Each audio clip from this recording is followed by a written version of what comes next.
자, 시청자 여러분들 반갑습니다. 오름사이다입니다. 자, 여러분, 최근에 모처럼 시청자 여러분들한테도 되게 반가우면서 상당히 중요한 소식을 하나 가지고 왔습니다. 자, 어떤 소식이냐?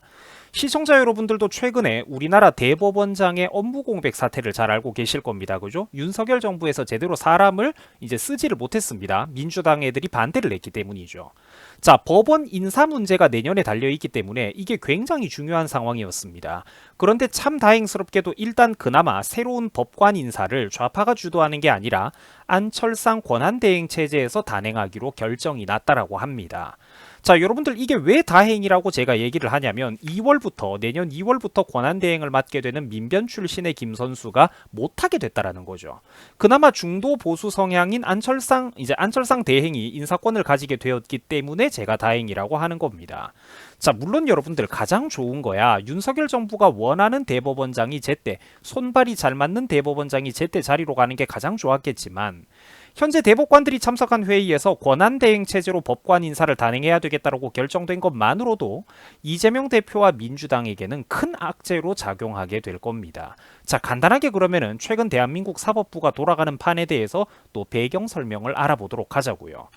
자, 시청자분들도 알다시피 얼마 전에 이균용 후보자가 민주당의 묻지마 반대 횡포로 안타깝게도 대법원장에 임명되는 게 부결되고 말았습니다. 우리나라에서 거의 그러니까 이게 한두 번밖에 없었던 일이라고 하죠. 자, 민주당 애들이 의회 의석수를 믿고 여러분들 왜 횡포를 부렸겠습니까? 그렇죠. 당장 지들의 범죄 혐의점이 무수하게 많고 특히 이재명 대표 본인이 온갖 종합사법 리스크에 걸려있는 비리의 백화점이다 보니까 이제 사법 리스크가 너무 크죠. 그러니까 법원의 업무를 마비시키면서라도 동시에 이제 자기들이 그러니까 시간을 벌겠다라는 겁니다. 그러면서도 대한민국 사법부의 다른 판사들에게도 자기들 민주당의 끝발이 아직 살아있다는 식으로 무언의 압력을 행사하려고 했던 것입니다. 자, 사법부, 대법원의 업무 공백으로 국민들이 가장 큰 피해를 보게 되는 것인데 국민들이야 피해를 보든가 말든가 국가야 발목이 잡히든가 말든가 이 기회에 사법부 협박도 좀 해보고 그리고 또 정권이 바뀌었는데도 가증스럽게도 법관 인사조차 가능하면 그 판을 짜는 틀을 자기들이 가져가려고 그랬던 겁니다. 민주당 측들이 말이죠. 자, 그러니까 결국 법관 인사에서 김명수 시즌2를 찍으려고 저것들이 계획을 했었다라는 겁니다. 그런데 일단 천만다행스럽게도 거기에 제동이 걸린 거죠. 민변 출신의 김선수가 아니라 안철상 권한대행 체제에서 법관 인사를 가져가도록 결정이 된 겁니다. 당연히 이것만으로도 이재명과 민주당에게는 거대한 악재로 작용하게 됩니다. 자, 노골적으로 좌파 법관들을 도배해가지고 김명수 시즌2를 구질구질하게 한번 찍어보려고 했던 저것들의 계획에 중대한 차질이 생겼다라는 거죠. 자, 그리고 여러분들 또 하나 중요한 사실이 있는데 문재인 정부의 대법원장이었던 김명수가 자꾸 밀어붙이던 것 중에 바로 법원장 추천제라는 괴상망측한 제도가 있었습니다. 근데 이것도 허점이 너무 많아가지고 일단 보류하기로 됐다라고 하죠. 자, 법원장 추천제는 김명수가 추진을 했던 소위 사법부 민주화의 핵심 정책 중 하나였는데 시행됐으면 대한민국은 작살이 났을 겁니다. 천만다행스럽게 진짜 지난 대선 때 우리가 브레이크를 걸었던 거예요. 자, 여러분들 사법부의 민주화 어떻습니까? 제가 방금 전에 읽어드린 단어를 여러분들이 한번 듣기만 해봐도 뭔가 불안하게 느껴지는 분들 많을 겁니다. 실제로 그러니까 이게 법률 전문가들 사이에서도 이게 인기 투표라는 지적이 끊이지 않았단 말이죠. 자, 논란이 많았던 정책인 만큼 어쨌거나 김명수가 밀어붙이던 이거 사법부 민주화의 핵심 법원장 추천제가 결국 이게 권한대행 체제에서 결정하기에는 부담이라고 보고 이게 그러니까 보류가 되기로 했다라고 합니다.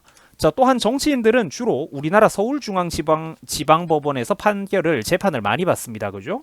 그리고 또 정치인들의 구속영장을 발부하고 결정하는 데 있어서 각종 영장 전담 판사들 굉장히 중요하죠. 그리고 또 그 밖에 수원지법, 남부지법 이런 곳들이 뉴스에 자주 등장하는 곳들인데 자, 지난 문재인 정부 시절에는 김명수 체제 하에서 이런 곳들이 온갖 요상한 인간들, 국제인권법 연구회니 우리법 연구회니 민변이니 이런 곳 출신의 인간들이 도배가 돼가지고 가득가득 또아리를 틀고 있었습니다.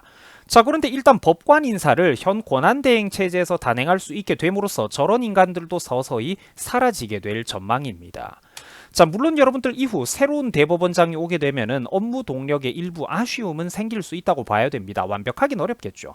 가장 좋은 거는 아까도 설명드렸다시피 새 정부와 손발을 맞추는 대법원장이 깔끔하게 모든 인사를 소신껏 단행할 수 있는 게 최고의 베스트였겠지만, 자, 민주당이 사사건건 발목을 잡아가는 이런 때에 좌파 대법관에게 김명수 시즌2가 넘어가는 것만큼은 막아낸 것만으로도, 현재 권한대행 체제에서 인사교통 정리를 할 수 있게 된 것만으로도 의미는 상당히 있다라고 평가를 하겠습니다. 자, 시청자 여러분들, 세상은 늘 아는 만큼 보이는 법입니다. 지금 대한민국의 판이 이 정도로 기울어 있다라는 겁니다. 정말로 그러니까 불안불안하죠.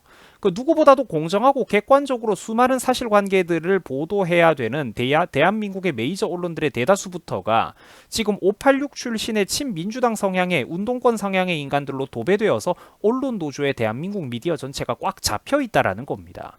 그러다 보니까 새 정부가 출범했는데도 불구하고 이토록 사회가 불안불안해 보이는 것이죠. 이제 부정적인 여론을 저것들이 훨씬 더 크게 스피커를 키우고 과장을 하니까요.